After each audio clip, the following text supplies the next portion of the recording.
Speak with Power. Your Guide to Confident English Public Speaking. Introduction.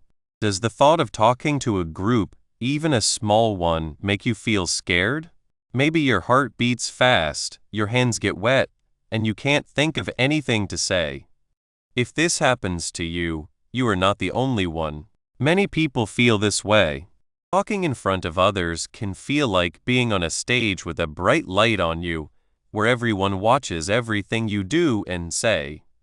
But this skill is very important. It's how we share our thoughts at work, talk to friends and family, and let people know what we think. We all want to be understood, to share what matters to us, and to feel that people listen and believe us. This book will help you find that strength inside you. We will learn what it means to speak well in English. It's more than just knowing words. It's about making your message easy for everyone to understand.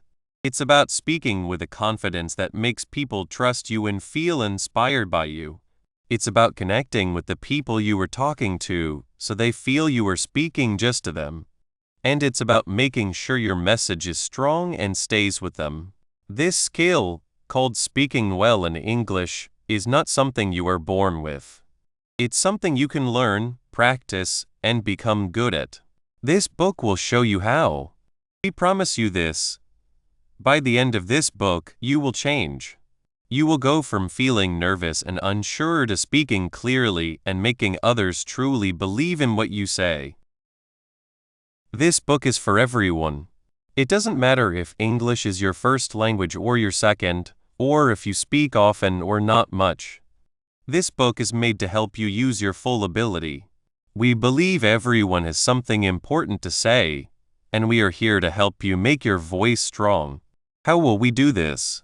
We will focus on 3 main parts, like the strong legs of a table that hold up a good talk. First, we will look at how to organize your talk.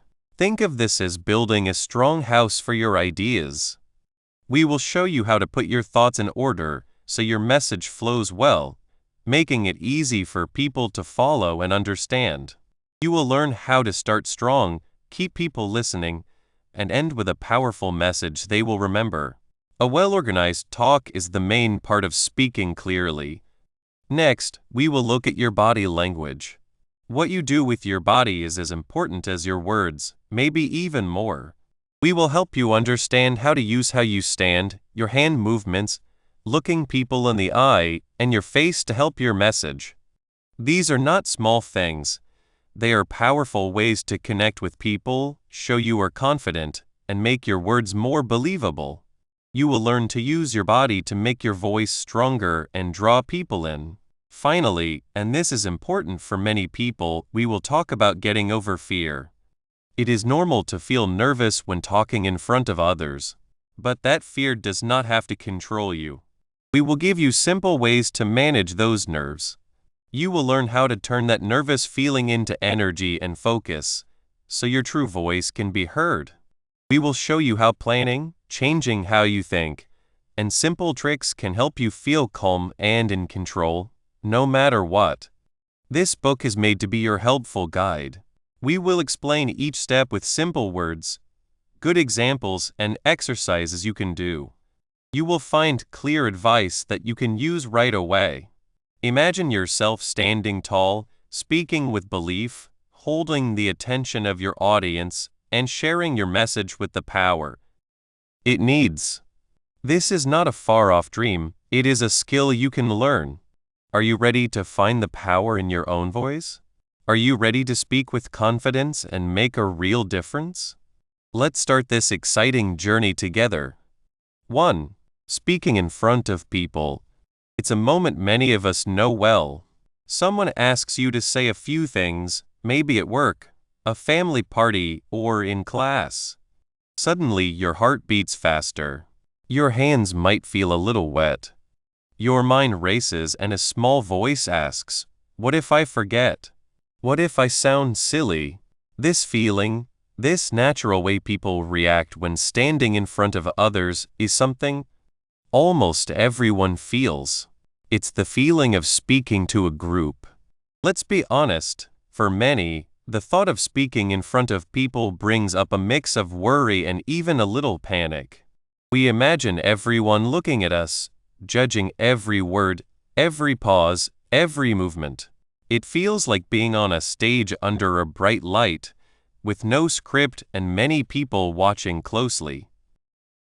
This fear is so common it has a name: glossophobia, the fear of public speaking. For many, it's as common as being afraid of heights or spiders. So, if you've ever felt those nervous butterflies, know this: you are not alone. You are with many others.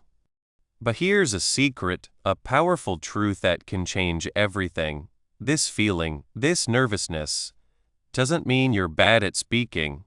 It just means you're human. It means you care about what you are about to do. Think of a runner before a big race. They feel that energy, that excitement. It doesn't mean they will fall. It means they are ready to do their best. Your nerves are your body's way of getting you ready, too. The goal is not to get rid of this feeling completely, because a little energy can actually make you more lively. The goal is to understand it, manage it, and then use it in a good way. We often think of speaking in front of people like a show, like an actor saying memorized lines. But really, speaking well in English is more about connecting and sharing than acting. It's about taking something you know, something you believe, or something you want others to understand, and sharing it in a clear, interesting way. It's like a conversation, but with more people listening. When you talk to a friend, you don't worry about them judging your every breath, right? You focus on sharing your thoughts and feelings. Speaking to a group, at its core, is about bringing that same honest sharing to a larger group. The more you see it as a real sharing, the less it will feel like a scary show. And what about the people listening? We often imagine them as a quiet, critical crowd, waiting for us to make a mistake. But let's think about it differently. Imagine yourself in the audience. Why are you there? You are there because you want to learn something, be inspired, be entertained, or maybe be convinced to see things a certain way. You hope the speaker has something good to share. And because of that, you are actually on the speaker's side. You want them to do well. You want them to succeed in sharing their message. You're not looking for mistakes. You're looking for useful ideas. This is a very important change in how you think. When you realize the audience is your helper, not your enemy, the pressure starts to go away. They are not there to catch you out. They are there to receive what you have to give. This is where planning becomes your best helper. Think of it like building a strong bridge. If the bridge is well made and strong, you can walk across it with confidence, knowing it will hold you. If it's weak and not planned, you'll be nervous with every step. Speaking well in English is built on good planning. This means not just knowing your topic, but also knowing how you want to share it. It means thinking about your audience and what they need to hear. When you have done the work, when you have put your thoughts in order, when you have practiced how you will speak, you have already won half the fight against nervousness. Planning doesn't just make your speech good, it makes you feel good about giving it. It replaces the worried what if with the sure I'm ready. Think about something that happened to me when I was starting my career. I had to give an important update about a project to a room full of important managers. I knew the project very well, but the thought of standing in front of these experienced leaders, who had so much power, made my stomach hurt. I spent days worrying, imagining all the ways I could fail. My usual way was to just make it up as I went, hoping my passion for the project would help me. But this time, I knew that wouldn't be enough. So I decided to do something different. I didn't just look at my notes. I wrote down the main things I absolutely had to say. I thought about what questions they might ask and prepared answers. I even practiced in front of a mirror, paying attention to how I stood and how I spoke. I tried to imagine myself as one of them, listening. It felt a little odd at first, almost like I was pretending. But with each practice, something changed. The jumble of facts in my head started to make a clear path. The fear didn't go away completely, but it became quieter. When the day came, I walked into that room, and yes, my heart was still beating a little fast. But as I started speaking, using the structure I had built, I found my flow. I could see the managers nodding, showing they understood. When they asked questions, I had the answers ready, not because I was brilliant, but because I had prepared. By the end, I felt a sense of success I hadn't felt before. It wasn't about being a perfect speaker. It was about being someone who was prepared and communicated clearly. That day taught me that the best way to fight the fear of speaking in front of people isn't magic. It's simply the confidence that comes from knowing you have done the work. This planning naturally leads us to the most important part of speaking well: how we show ourselves. Even before you say a word, people are already forming ideas about you. How you stand, how you look at people, how you hold yourself, these all say a lot. Your voice, too, is a tool. Its sound, its loudness, its speed. These parts can make your message strong or weak. These things might seem like the harder parts of speaking to a group, but they are very connected to the simple act of standing in front of people. When you feel prepared, your body naturally shows it. You stand up straighter. Your voice sounds clearer. You look at people more. It's a good cycle. Planning builds confidence, and confidence makes you seem better. So, what are the most common fears people have about speaking in front of others? For many, it's the fear of being judged. We worry about what others think of how we look, how smart we are, our ideas. There's also the fear of making a mistake, forgetting a word, tripping, or saying something embarrassing. Another big one is the fear of being boring. Will people stop listening? Will they look at their phones? These fears are very real, but they often come from not understanding the situation correctly.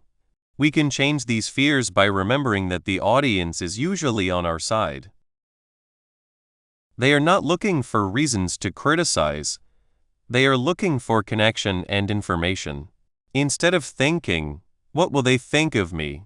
try asking, "What do I want them to learn from this?" This moves the focus from worrying about yourself to the reason for your message. More than just saying words, what is the main goal of speaking to an audience? It's to create understanding, to share what you know, to encourage action, or to build a connection. When you speak, you are like a bridge. You are taking an idea, a story, a piece of information, and moving it from your mind to the minds of others. The more clearly and interestingly you can build that bridge, the more successful you will be. Understanding this main goal, to communicate well and connect with your listeners, changes how you approach everything. It moves you away from worrying about your own performance and towards focusing on the value you are giving to the audience. It's about making an impact, not being perfect. Now that we understand the situation of speaking in front of people and have started to change our view from fear to opportunity, the next important step is to build the very base of your message. A confident speaker isn't just someone who isn't scared. They are someone who has something clear and interesting to say.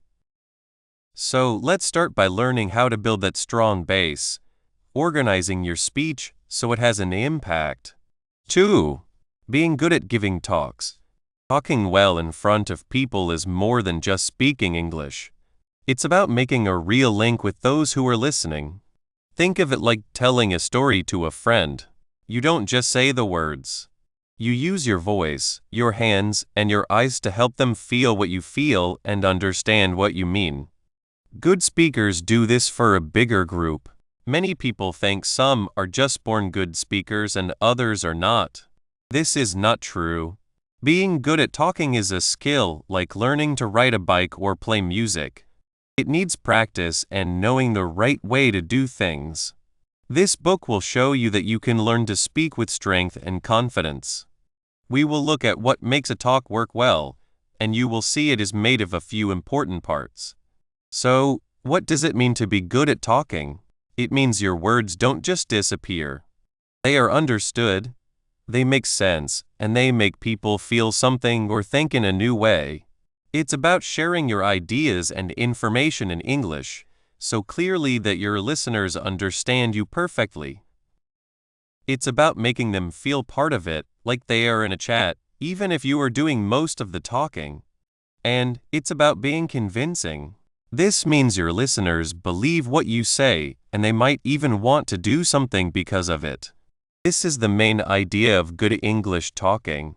It's not just about speaking English, it's about using it to connect, to share, and to influence. It's about making your message clear, interesting, and easy to believe. When you can do this, you can do much more in your job, your school, or your life. Imagine you have a great idea for your work. If you can talk about it clearly and with confidence to your boss or team, they will likely understand it and help you. If you want to share your love for a hobby, a good talk can make others want to try it.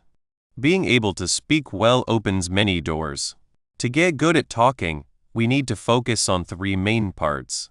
Think of them like the legs of a strong table. If one leg is weak, the table will shake.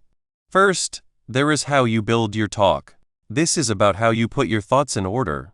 When you have a clear plan for your talk, your listeners can follow easily. It's like giving them a map so they don't get lost. A good plan helps them remember your main points after you finish. We will learn how to build this map, step by step. Second, there is what your body says. This is what your body shows without you saying a word. How you stand, how you move your hands, where you look. All of these add to your message. If you stand tall and look at your listeners, you seem more sure of yourself. If you use your hands to show size or direction, your words become more clear. Your body is a strong tool for talking, and we will learn how to use it to help your message, not take away from it. Third, and often the hardest for many, is dealing with fear. It is normal to feel shy before talking to people. Your heart might beat fast, your hands might get wet. But fear does not have to stop you. We will look at simple, useful ways to handle this shyness. We will learn that feeling a little excited can actually be good, giving you energy for a great talk. The goal is not to never feel shy, but to feel shy and still talk well. One of the most important things to remember is that being clear is the most important thing. If your listeners cannot understand your words, it does not matter how good your ideas are. Clear speaking means saying your words so they can be heard. It means speaking at a speed that people can follow, not too fast, not too slow. It also means using words that are easy to understand. We will work on making sure your English sounds clear and that your sentences are easy to follow. When you are clear, your listeners can focus on your message, not on trying to guess what you mean. And finally, there is making people believe you. This is about making your listeners trust you. How do you do this? It starts with believing in yourself and what you want to say. When you are sure of yourself, it shows. When you are honest and real, people can feel it. Good ideas, told with strong belief, make you seem trustworthy. If you sound like you truly believe in your message, your listeners are more likely to believe you too. This doesn't mean you have to know everything, but it does mean sharing what you know with honesty and passion. Let's think about the first question. What is the biggest wrong idea people have about being good at talking, and how does this book fix it? The biggest wrong idea is that you need to be naturally charming, or have a perfect voice, or be loud and strong to be good. Many people think that if they don't have these natural gifts, they can never be good speakers. This book aims to fix that by showing you that good talking is built on skills you can learn. It's not about being someone you are not. It's about being the best you when you speak. We will show you that structure, clear words, thoughtful body language, and handling your nerves are the real basics. It's about being ready, being clear, and being real. We are not trying to make you an actor. We are trying to make you a confident, clear, and convincing speaker who can share their ideas well in English. We believe everyone has something good to say, and this book will give you the tools to say it strongly. Now, let's think about the second question. How does being able to speak clearly and make people believe you help you reach your personal or work goals through talking? This link is very strong. In your work, being able to speak clearly and convince people can make the difference between getting a better job or staying where you are. It means being able to present your ideas for new projects, convince customers to buy what you sell, or lead your team well. When you can make people believe in your ideas, you can get support, make things happen, and create change. Think about a time you heard someone speak and you were really moved. You probably believed what they said, and maybe it made you want to do something. That's the power we are talking about. In your personal life, these skills are just as useful. You might want to speak up at a town meeting, share your stories at a family event, or even give a speech at a wedding. Being able to share your thoughts and feelings clearly and with confidence helps you build better relationships and have a bigger effect on those around you. It helps you express yourself fully and be understood. When people believe you, they are more likely to listen to your advice, trust your judgment, and value what you do. It's about being heard and respected. So, being good at talking is not some magic talent.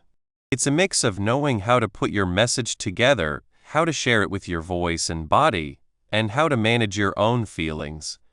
It's about being clear, being believable, and finally being effective.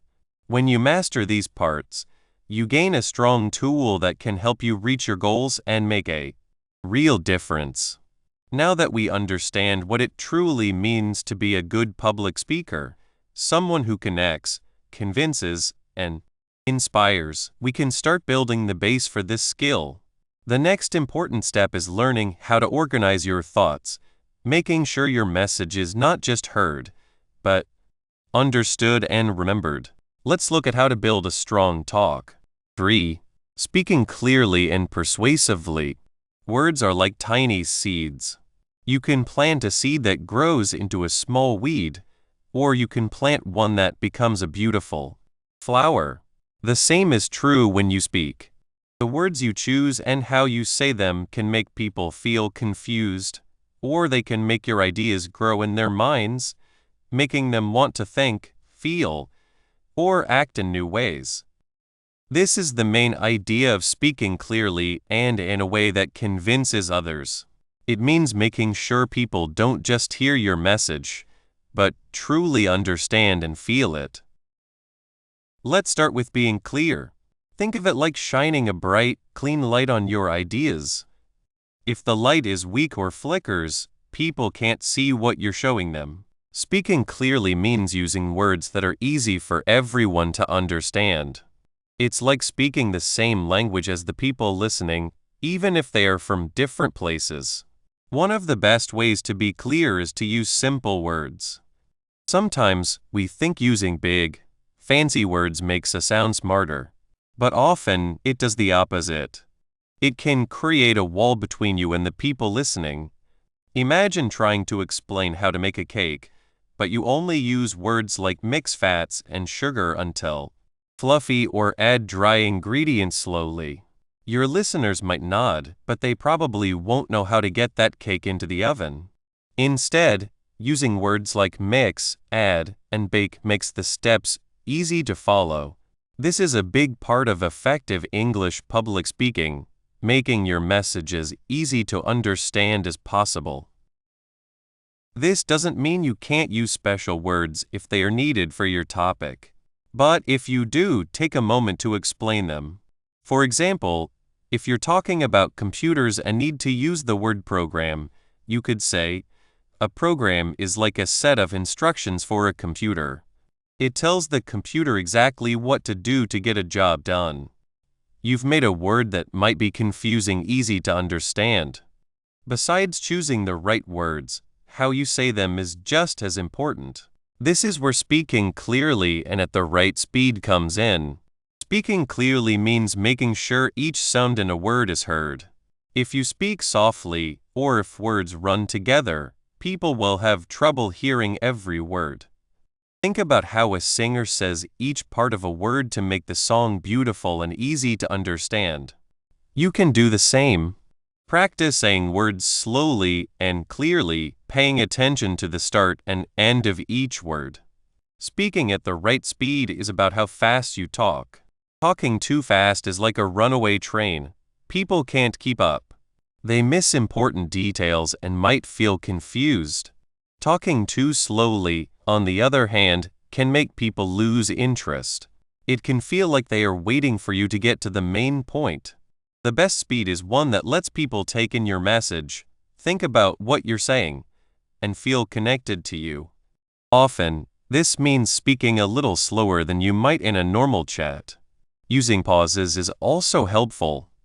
A well-placed pause can give people time to understand an important idea, or it can make them curious about what you'll say next. Now, let's talk about convincing others. Once your message is clear, the next step is to make it believable. Convincing others is the skill of moving your listeners, helping them to see your point of view, to believe what you're saying, or to do something specific. It's not about tricking people, it's about sharing your ideas in a way that makes sense and feels right to them. Building an argument that convinces others often starts with ideas that follow each other in a sensible order. Your ideas should connect like links in a chain, guiding people smoothly from one point to the next. You can't just jump from one idea to another without explaining. A good plan helps here. You might start with a problem, then offer your solution, and finally explain why your solution is the best. Each step should lead naturally to the next. For instance, imagine you want to convince your coworkers to use a new tool for managing projects. You wouldn't just say, "We should use this new tool." Instead, you might start by describing the problems they currently have. Are you tired of losing track of tasks? Do deadlines often surprise us? Is it hard to see who is working on what? Then you introduce the tool. I found a new tool that can fix these problems. It's called Project Master. Finally, you explain the good things about it, connecting them back to the problems. Project Master lets us see all our tasks in one place, sends reminders for deadlines, and shows us everyone's work, so we can avoid being too busy. This step-by-step way of explaining makes your argument much stronger. Stories and examples are very powerful tools for convincing others. Our brains are made to remember stories. A good story can make ideas that are hard to imagine come to life and connect with people on a deeper level. Think about a time a speaker told you a personal story that helped you understand a difficult idea or feel a strong emotion. That's the power of a story. When you share a story, make sure it relates to your point. If you're talking about getting through hard times, share a story about a time you faced a big challenge and how you kept going. This not only shows your point, but also shows your listeners that you understand their difficulties. It builds trust and makes them more open to what you have to say. Using specific examples rather than just general statements also helps. Instead of saying, "This new way of doing things is very fast," you could say, "Since we started using this new way last month, our team has finished tasks 20% faster, saving us about 5 hours each week." Numbers and specific examples are much more convincing. Convincing others often involves appealing to both thinking and feeling. We call these appeals logic thinking and emotion feeling. Logic is about using facts, proof, and sensible reasons to convince someone. Emotion is about connecting with their feelings, what they care about, and what they've experienced. For example, if you're trying to convince people to give money to a charity that helps children, you might use logic by showing numbers about how many children need help and how the charity uses donations well. This appeals to their sense of reason. But you would also likely use emotion by sharing a touching story about a child whose life was changed by The charities help.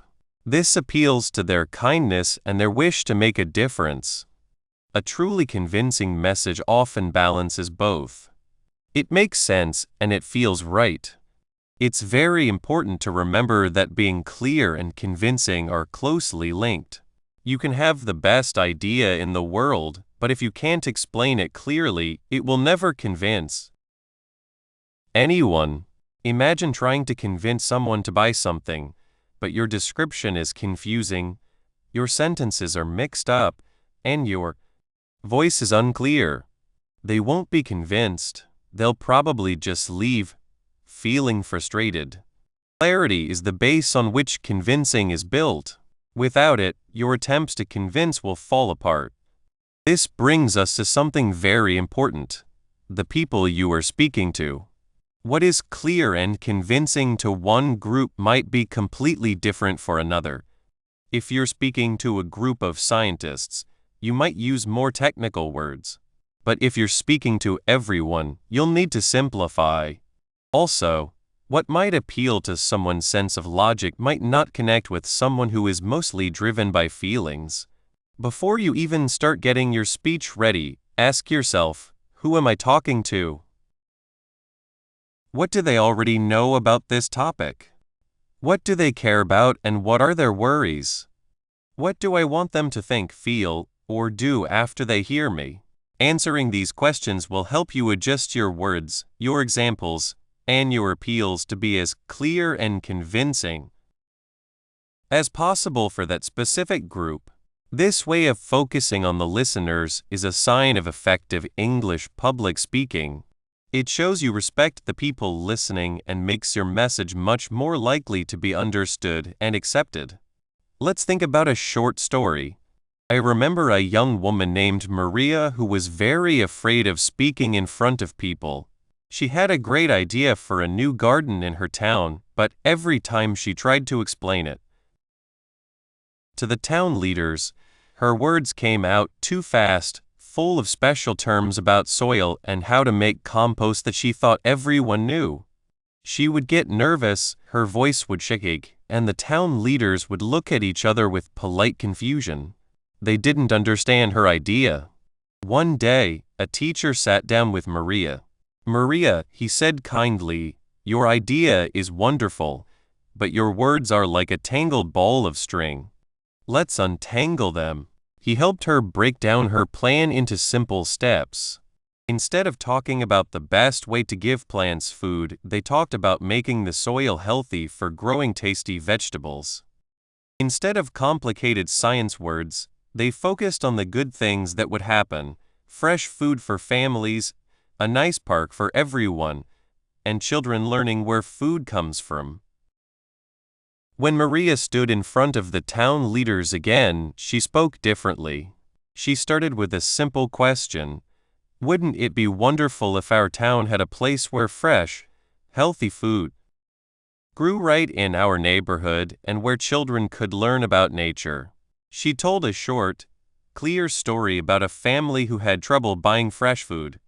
Then she explained her plan using simple, everyday words, focusing on how it would help everyone in the town. She explained how the garden would be a place for people to meet, to share, and to grow together.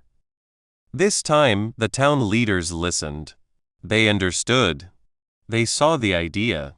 They asked questions, not because they were confused, but because they were truly interested. Maria's clear, convincing words had created a picture they could all see and believe. Her project was approved. She learned that speaking clearly isn't just about being understood. It's about opening the door for others to connect with your ideas and be moved by them. So, how can a speaker make sure their words are clear and easy for different kinds of people to understand? And what are the common mistakes that cause confusion? The main thing is to always think from the perspective of the listeners. Use simple, everyday words whenever you can. If you must use a special word or a technical term, pause and explain it right away in simple words. Avoid slang or sayings that might not be understood by everyone. Think about how your sentences sound. Long, complicated sentences can be hard to follow, especially when spoken. Shorter, more direct sentences are usually clearer. Common mistakes include thinking that your listeners know what you know. This is called the curse of knowledge. You might forget that what seems obvious to you is brand new information to them. Another mistake is using words that are too general or abstract. Instead of saying working together in a way that helps everything, try working together well. Also, be aware of different cultures in language and how people communicate. What is polite or direct in one culture might be seen differently in another. Always try to have a tone that is respectful and includes everyone. What specific ways can a speaker build an argument that convinces others, and how do these ways change when you try to convince someone with thinking versus with feeling? To build an argument based on thinking logic, you need strong proof. This can include facts, numbers, what experts say, and sensible reasons. Present your proof clearly and show how it supports your main point. Use connecting words like so, because, and as a result to guide your listeners through your thinking. When trying to convince someone using feelings emotion, you connect with their feelings and what they value. This is where storytelling is very useful. Use clear descriptions, characters people can relate to, and bring out feelings like hope, understanding, or even a sense of needing to act quickly. Appeal to shared values such as fairness, community, or responsibility. However, it's important to be real. Don't try to force feelings that aren't true. Your strong feelings about your topic, shown through your voice and honesty, can be very convincing on their own. The difference is in what you are mainly trying to do. Convincing with thinking is about making someone believe your idea makes sense. Convincing with emotion is about connecting with their feelings and making them care. The most successful speakers often use a mix of both, creating a message that is both smart and touches people's hearts. Once we understand how to create words that are both very clear and very convincing, the next important step is to make sure our message is delivered with confidence. This involves not just the words themselves, but how the speaker stands and acts. 4. Structuring your speech. Imagine you are on a stage. The lights feel warm on your face. Many people are looking at you, waiting. What will you say? How will you make them pay attention? How will you help them understand and believe you? This thought can make anyone's heart beat a little faster, even if they are ready. But there is a helpful secret, a strong tool that changes that fast beat into a calm feeling of being. Sure, structure. Think of a speech like building a house. You would not just put bricks anywhere, right? You need a plan like a drawing. You need a strong base, walls that connect well, and a roof to finish it. That plan for your words is called structure. For speaking English well in front of people, a clear structure is your best helper. It is the hidden support that holds your message together, making it strong, easy to follow, and easy to remember. Why is this so important? First, it is about being clear. When your thoughts are in order, your listeners do not have to work hard to know what you mean. They can relax and hear your message instead of getting lost. Being clear is the first step to making them believe you. If you sound confused, they will feel confused. If you sound clear and sure, they will start to trust you. Next is being trusted. A speech that is well structured shows you worked hard. It tells your listeners, I respect your time, and I have prepared something good for you. This makes you seem like you know more and are more honest. People will listen more and be convinced by someone who seems organized and in control. And let's not forget being remembered. Our brains like things that are in order. When information is given in a sensible order, it is easier to keep and remember. A structured speech is like a neat box of files in your listeners' minds. They can find the main ideas later because you put them in a good order. Finally, and this is very good for people who are new to speaking, structure gives you a big feeling of confidence. When you know exactly what to say next and how it fits with what you just said, much of your nervous energy can be used to speak well. You have a map and you know where you are going. This makes you less afraid of getting lost or forgetting your points. So, how do we build this important structure? The most basic and best way is the simple three-part plan: the introduction, the body, and the conclusion. It is like a simple story: a beginning, a middle, and an end. Let's start with the introduction. This is your first chance to make a good impression. It is your chance to get your listeners interested and tell them why they should care. Think of it as a friendly greeting and a clear statement of what you will talk about. A good introduction has three main parts. First, you need a hook. This is what catches your listeners' attention right away. It could be a surprising fact, a short, interesting story, a question that makes them think, or a strong saying. For example, if you are talking about why reading is important, you could start with, "Did you know that people who read for just 6 minutes a day can feel less worried by almost 68%? That is a hook that makes people want to hear more. Second, you have your main idea.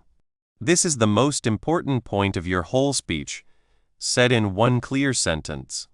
It is the main message you want your listeners to remember.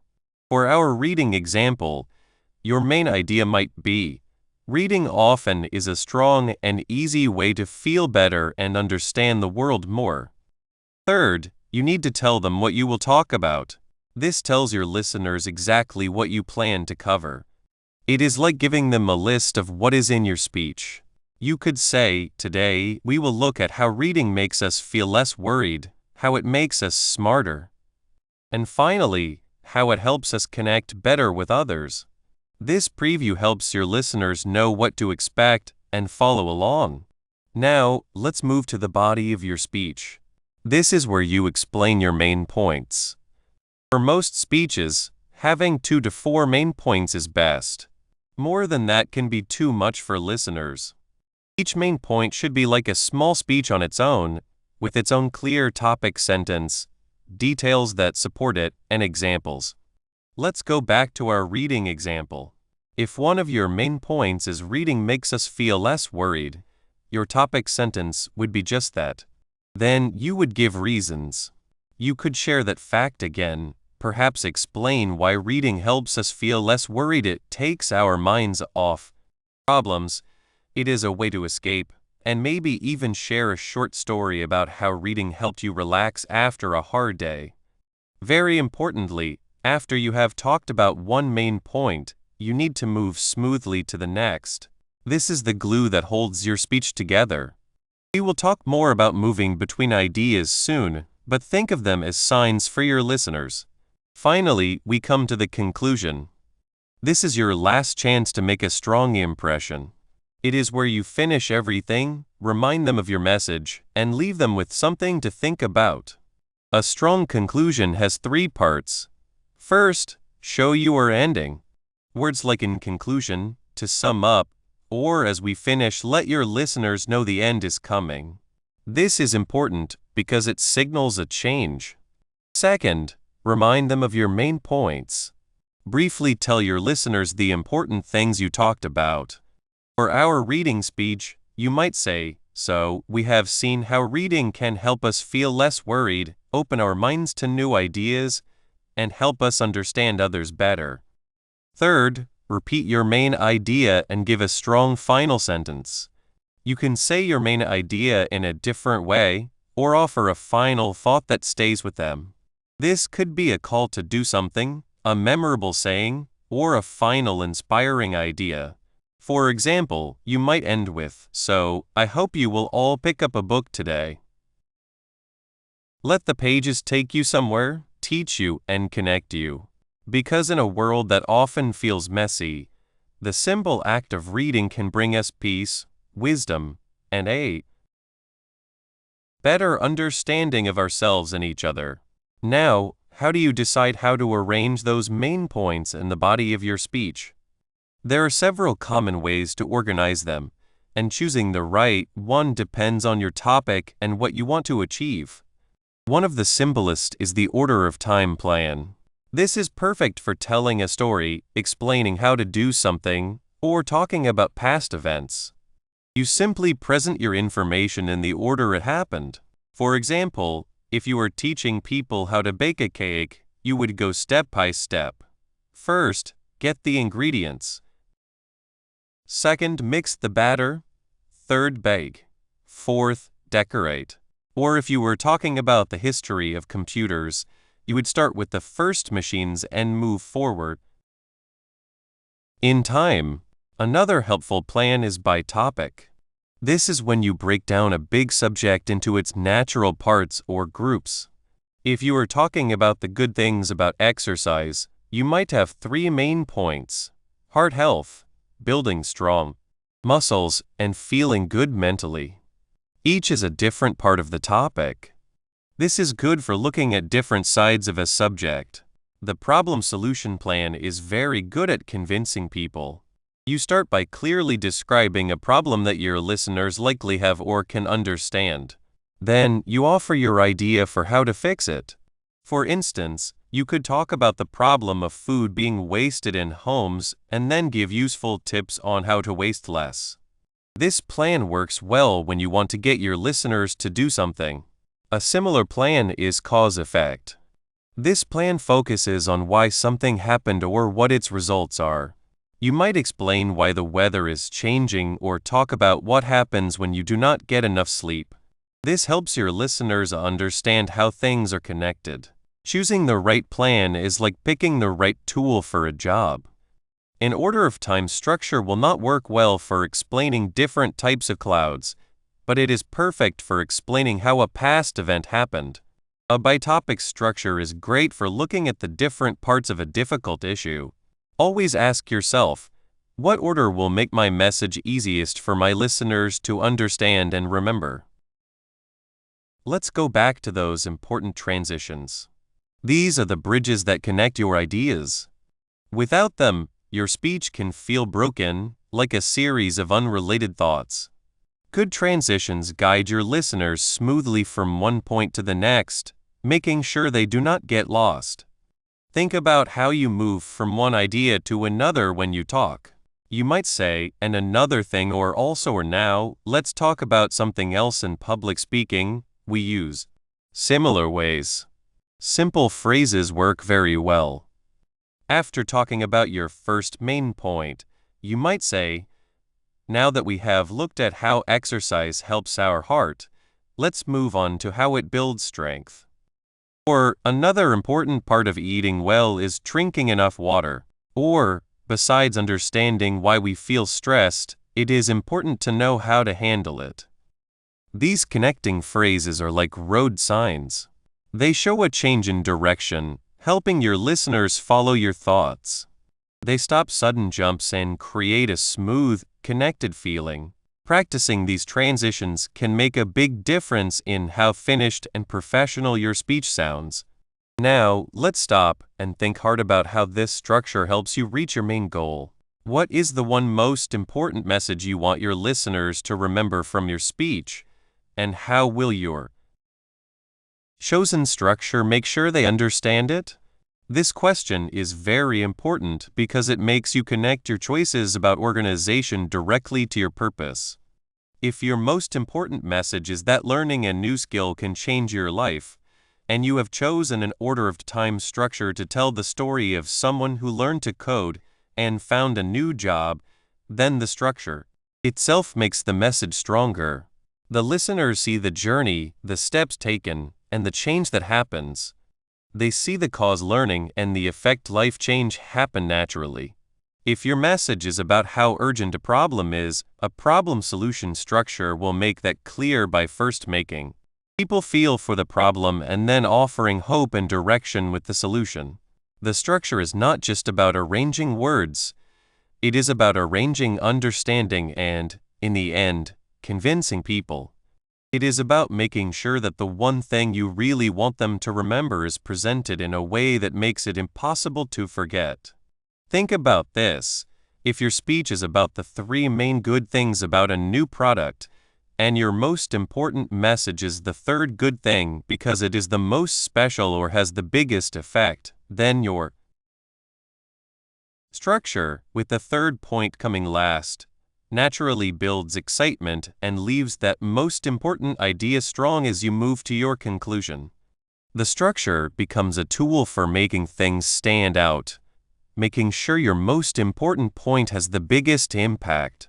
And to check if you understand this flow, let's try another thinking exercise. If you had to explain your speech's structure to someone in just 3 sentences, what would those sentences be? And why is this specific order the best for your topic?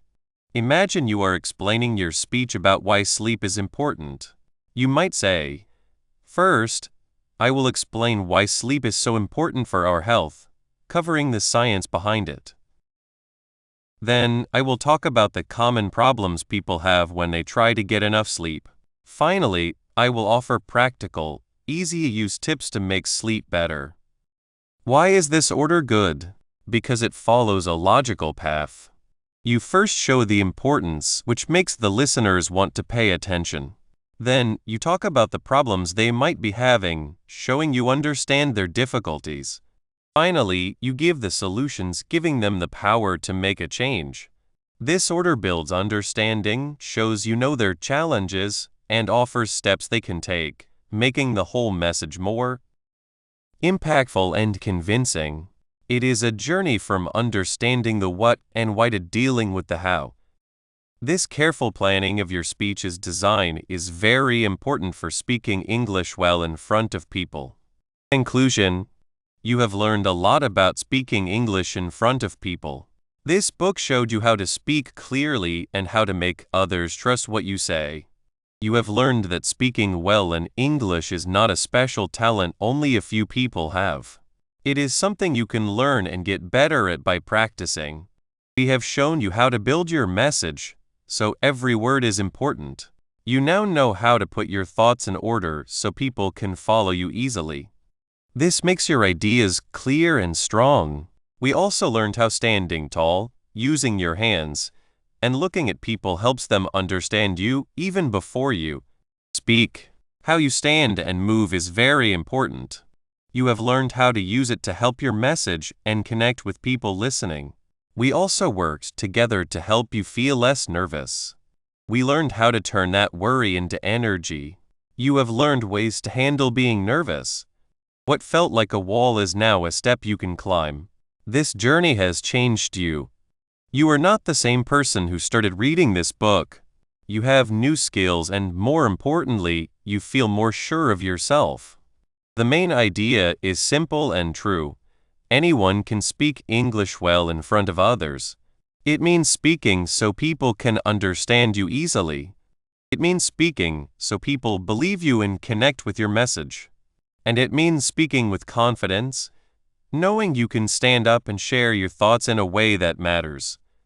Picture yourself standing in front of people, not feeling sick with worry, but with a clear plan and a steady voice. Imagine your words having an effect, your message being heard, and people wanting to listen to you. This is not about pretending to be someone else. It is about finding and making your own voice stronger by using what you have learned to show who you really are.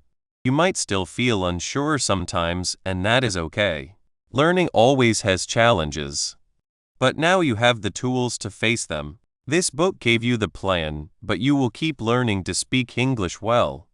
Practicing is the most important thing. Look for every chance you can to speak. Do it in meetings, with friends, or anytime you can share your ideas. Record yourself speaking and watch it. This is not to find mistakes, but to see what works and what you can change a little. Ask friends or coworkers you trust to tell you honestly what they think.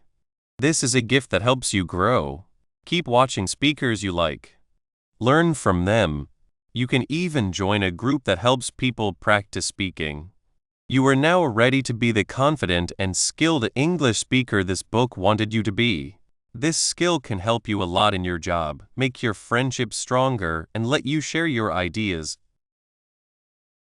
with the world in a meaningful way. Now it is your turn. Step forward with belief, speak clearly, and let your voice be heard. The world is ready for you.